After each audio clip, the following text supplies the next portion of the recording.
Hello everyone, it's me again, Burntam, DIY TV, panibagong araw, panibagong vlog ulit tayo mga ka-DIY. Sa araw na to, mayroon ulit tayong gagawin dito sa Toyota Altis natin, kay Altia syempre. Pero bago natin tuloy ang video, shoutout muna natin, Analos Vlog, paki-subscribe sa YouTube channel at paki-follow yung Facebook page niya. At syempre, shoutout din natin yung isang kasama natin, si Boss Aaron Cabrera. Wala pa dito. So, ang kakabit natin dito mga ka-DIY ay fog lamp.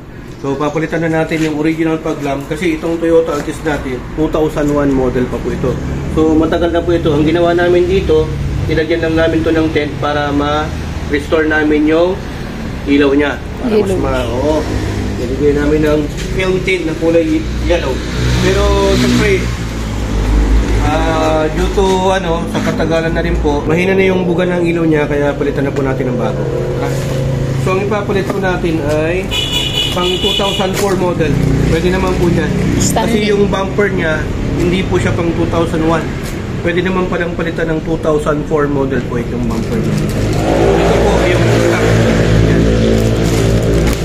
Clear na po ito mga ka-DIY. Dalawa na po siya. Ibig sabihin. So, papusan na isa.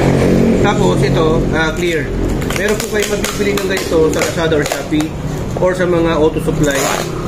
Both na po yan, clear, pwede rin pong isa. Tapos ang kagandahan dito, meron na po siyang kasamang bulb. Tsaka maganda dito, clear, meron din pong yellow dito. Okay? Pero mas gusto ko yung clear kasi yung bulb ko dyan, lemon yellow tsaka yellow.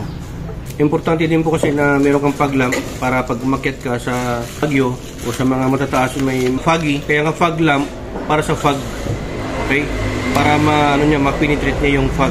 O pagka maulan yung panahon or sa asphalt ka dumadaan lagi, yung ilaw kasi natin na stock or yung HID hindi pwede, yung puti wala kang makita, kaya kailangan natin ng fog lamp. Okay, tara. Yadak natin para tumaas ng unti kasi masyadong lowered, hindi po tayo makasilong. Kailangan ko ng silungan yan.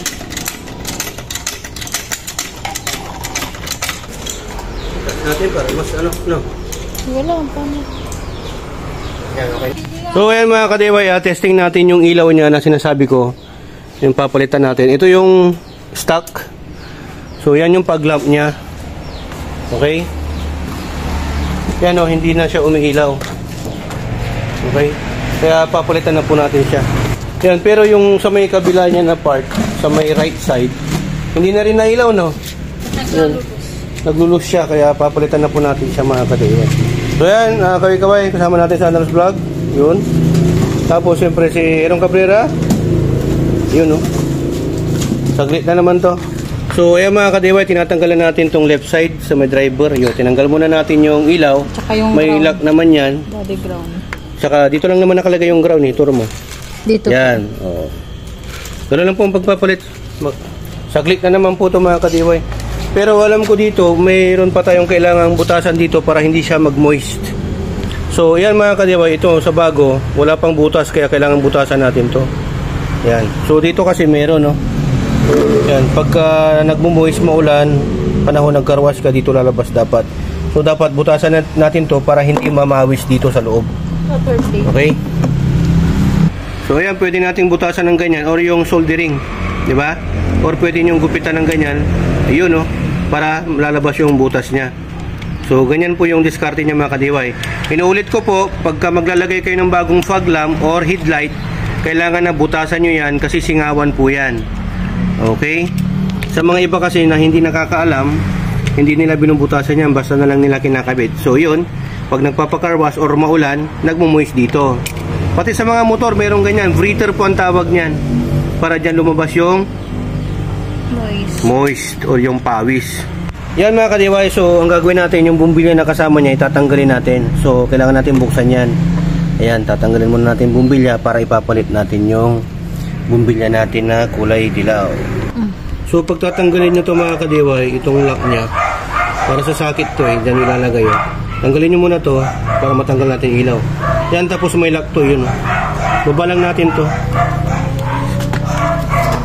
Yan, ito. Pulok na natin yung pababa. Yun. Tapos yun na. Okay, palitan lang natin tong ilaw. Saan yung ilaw natin? Nandyan. So ito yung nalagay natin na ilaw. Okay? Switch muna para pauwi lang. Kaso hindi man. Ha? Coffee ground? So ayan mga kadiway, papalitan na lang natin ng ilaw. So ang gagawin nyo, bunutin nyo lang ng ganyan. Tapos ito, stay na lang yan dyan. Gagawin natin ito, putulan na lang natin to. Tapos lagyan na lang natin ng terminal. Yun. Yan. Yun. Tapos ito yung mga terminal natin, pwede natin pamilian. Yan, so ginawa na lang natin yung sariling socket nya na terminal. Tapos pasok na lang natin dyan sa may cover. Okay. Yan, so itong body ground naman o yung ground na wire, puputulan natin tapos papalitan din natin ang terminal para maipasok natin dito sa labas. So ayan, pinalitan na natin ang terminal. Ganoon din po sa may positive. Ito, papalitan din po natin yan ang terminal para may pasok natin dito. Wala po kasi tayong socket na nabili. Pag gano'n, bibilang ko na lang para plug and play. Plug and play naman to eh. Ito lang. Kasi ito, niremedyohan lang natin. So ayan mga kadiway, sa pagbabalik, itong mahaba na to para to sa ilaw. Supply ng ilaw to. Yung green, tandaan nyo yan, ground yan. So ito, yung red na white para sa ilaw. So dito, ito yung ilaw natin. Puti, dito siya. Banda sa may kanang bahagi. Ito, itong medyo mataba dito. Dito siya. Okay? So ayan mga kadeway, ikakabit na ho natin. Pero mas maganda kasi, lagay mo muna sa ilaw. Buuin muna natin, lagay muna natin yung cover dito sa pag-lamp. Ayan. So ayan mga kadiway, sa paglalagay ng bulb, para hindi kayo magkabaligtaran kasi may guide naman yan, no? Tapos ilalak na natin. Stainless na to, ito yung lock. So baba mo lang yan. Tapos diin na mo to. Tulak mo lang. Gamit ka ng flat screw. Yun. Yan, nag-lock na yan. Ito namang isa, dito. Sa ground. Tapos lagay mo to. Tapos ilak na natin. Yan, make sure na okay dito para hindi magdikitan.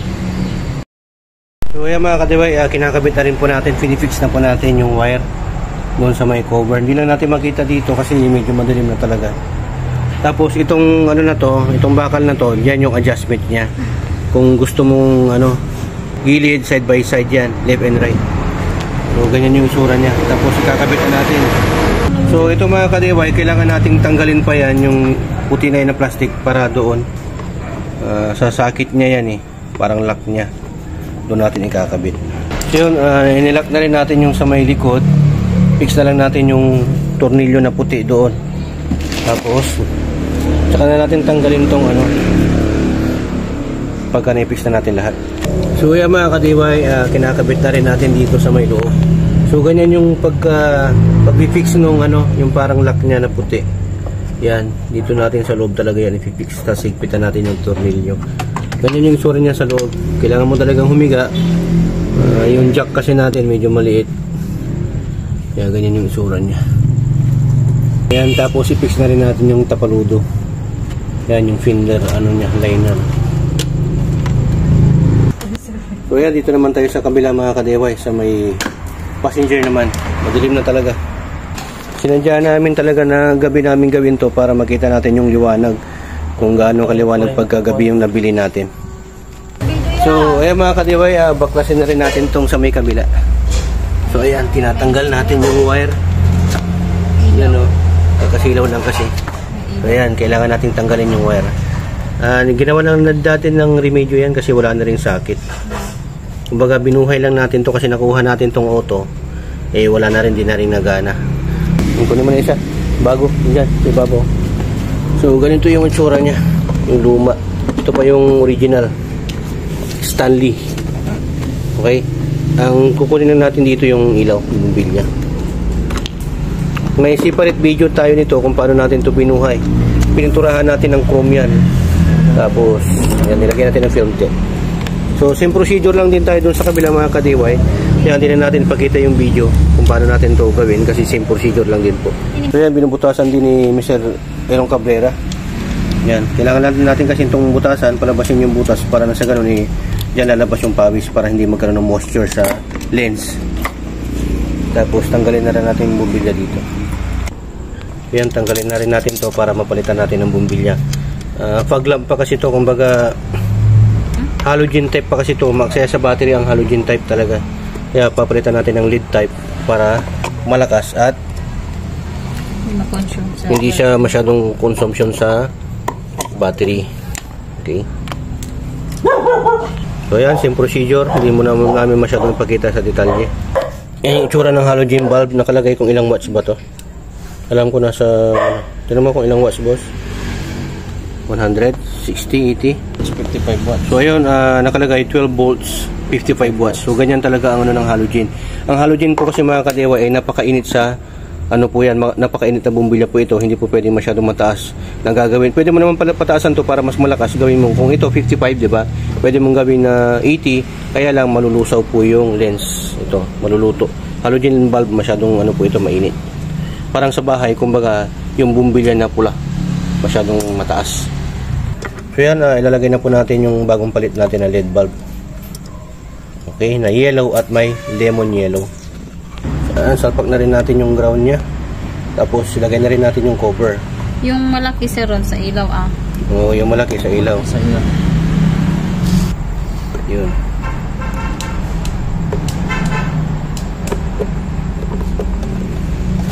Yes. Tapos yan, syempre baklasin natin yan. Kasama yan Tapos doon natin ilalagay sa loob. Lock. Yan, so lagay na rin natin mga kadeway. Yun. Ganun po yung procedure na paglalagay, medyo mahirap po talaga yan. Sisilang talaga tayo. Okay. So yung mga kadewa, yung dito na side sa may passenger, dito, hinanapan natin ng connection kasi wala na corrosion na Kaya ito, dito natin nilagay yung ground nya na supply, tapos kumuha tayo dito sa may park light mismo sa headlight ng positive nya sa may switch. Okay. So yan ang gagawin natin, tapos testing natin.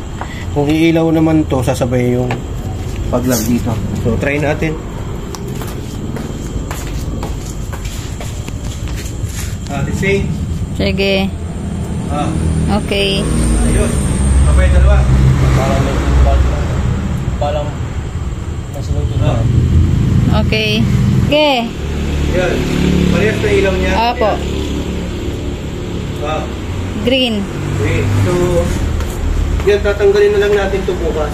Kasi meron naman na yan Tapos yung part dito, tinanggal nga natin yan. Nilabas natin kasi dyan tayo kumuha. So yan, ibabalik lang yan. Balik nyo na lang yan. Siksik ko lang dyan. Ibabalik na yan. So yan, pogi siya Dilaw siya ngayon, di ba? Dilaw. Pero pwede natin bumalik na yung puti. Kita natin, Dilaw pa rin. Yan, green. Yun, para pogi. Yun, pogi na. Yan, bukas na natin tuloy kasi medyo gabi na. I-fix na lang natin ng mahit bukas. Lagyan natin ng tape yung mga open wire. Okay na. So ayan mga kadeway, ito yung pagpapatuloy na kung saan nag-install tayo ng panibagong paglang dito sa Toyota Altis natin. So ayan, tuloy na natin. Okay. Okay. Okay, green. So gagawin natin dito mga kadeway, fix na natin yung ibang wire kasi masyado na tayo nagabihan kagabi. Yan, tapos itong tapaludo balik na natin kasi hindi naman natin pwedeng ma-install to na nandyan yung tapaludo. Tapos tanggalin na rin natin itong MDL ma-reinforce yung liwanag pag sa akit tayo ng Baguio or sa mga mafoggy na lugar. Kasi kailangan talaga na may dilaw tayo na ilaw. Kasi itong puti, hindi ito makailaw pagka maulan. Aspalto yung daan, tapos sa foggy. Mahirap makapag-penetrate to. Kailangan talaga ng kulay yellow na ilaw natin. So tanggalin na natin to kasi meron na tayo. Ang need lang natin gawin dito para mas maganda yung buga niya. Pag sa gabi, siguro adjustan natin pa left and right. May adjuster naman yan Ayan, so for this time, ang gagawin lang natin, i-fix na lang muna natin. Okay, tara.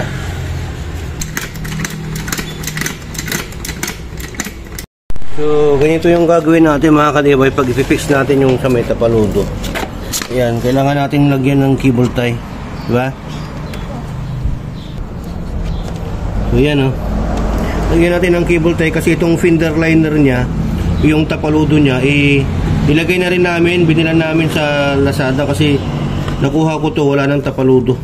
Yan. So wala na yung mga paglagyan yan, yung mga clip, bracket, ganun, wala na ho. Kaya ginawa na lang natin ang paraan. Cable tie na lang po. Okay mga kadeway, tinanggal na rin natin tong MDL. Yan, para hindi na mamukhang badoy. Tapos kabit na rin natin to. Naglagay tayo ng 4 na bush snail horn. Ito na pagtanggal nito at pagkabit. Yan, siksik mo lang to. Yan. Pag lumapat na, balik mo lang yung tornilyo niya.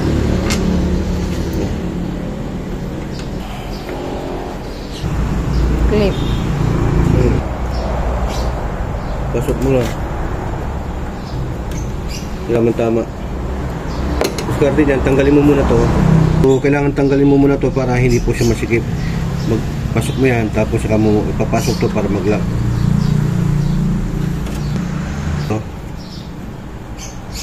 So, yan, tatapat mo ganyan. Pagka, pupukin mo lang. Yan. Okay na yan mga kadeway. Pitan na lang natin. Ibaba. Ibaba na.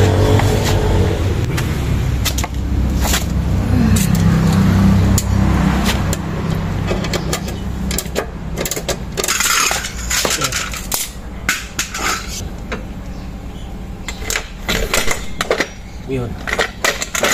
Tingnan natin.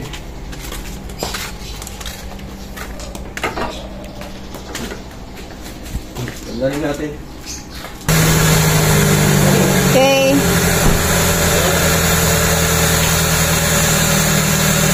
Hindi na. So, na.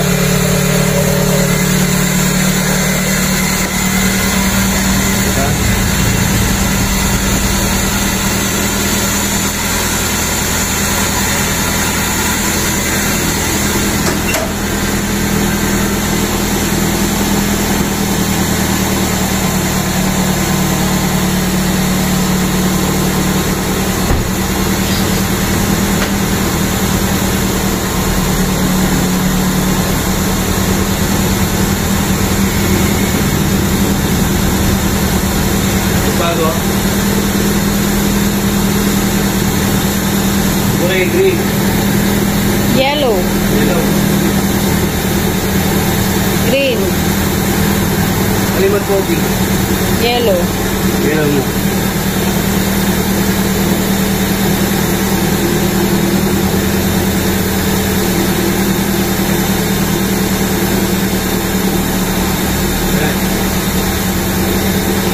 Yeah. So, ayun mga kadeway, okay na patay natin yung makina. Tapos ito, balitan na lang natin ito siguro ng yellow na rin, sabay na rin natin para nag-report. Next na gagawin natin dito, pag-ipunan natin mga bossing, itong headlight natin or headlamp natin kasi tagal-tagal na rin yan. Palitin na rin natin yan para magkamukha na sila na bago. Kahit na Depo brand lang, yung Taiwan. Taiwan po kasi ang Depo. Lahat ng accessories ngayon, mapamotor, sasakyan, either China or Taiwan, pwede na rin yan. Kamay Patay muna natin. magpa-package. So, ayun mga kadiway, sundan nyo lang po yung process na pinagawa natin kung paano magpalit ng fog lamp or fog light dito sa Toyota Altis natin. Ito yung tinanggal natin mga kadiway. Wala na talaga, sunog na. So, ito original, may kabigatan. Siguro itong clip, pwede pa natin magamit. Pero the rest, tapo na lang natin yan. Tapos itong bag, nakasama nung bago, tago natin, baka pwede pa natin magamit yan for emergency purpose.